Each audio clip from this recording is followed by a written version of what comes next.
Για όσους δεν με ξέρουν, με λένε Σταμάτη Κουλή. Είμαι λαϊκός τραγουδιστής. Τώρα πάμε στο μαγαζί στο Θέαμα, που εκεί τραγουδάω με Πάολα Φωκά, Χρήστο Μενιδιάτη, Νίνο, Ευαγγελία. Είναι ένα πάρα πολύ ωραίο μαγαζί στο Μαρούσι, Βόρεια.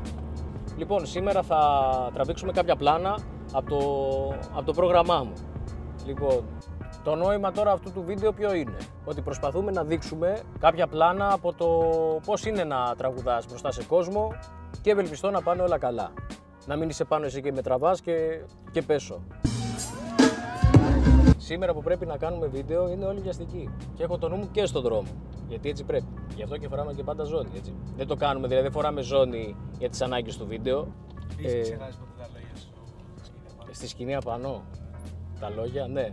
Όταν ήμουν πιτσιρικάς, τώρα πόσο χρονών, 15, είχα πάει σε ένα μαθητικό φεστιβάλ. Τέλος πάντων, είχα ξεχάσει τα λόγια και επειδή νευρίασα, έβρισα στο μικρόφωνο, ρε. Εντάξει, μου την είπαν οι καθηγητές, τέλος πάντων, αλλά την επόμενη μέρα.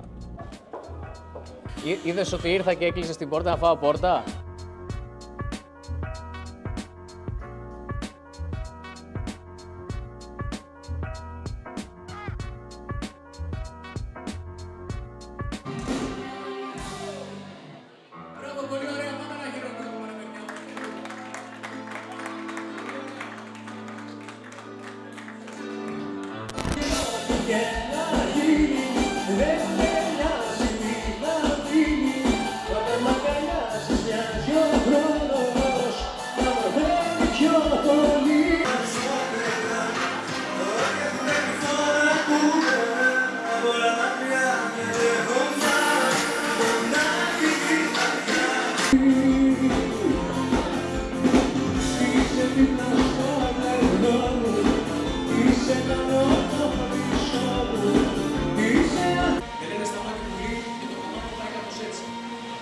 Για χαλαλή σου και χαλάλι μας.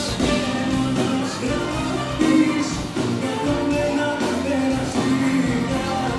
Δεν μπορείς να με ανάσεις, να βάλεις τα οδεία. Έχω φύγει αθόρυβα.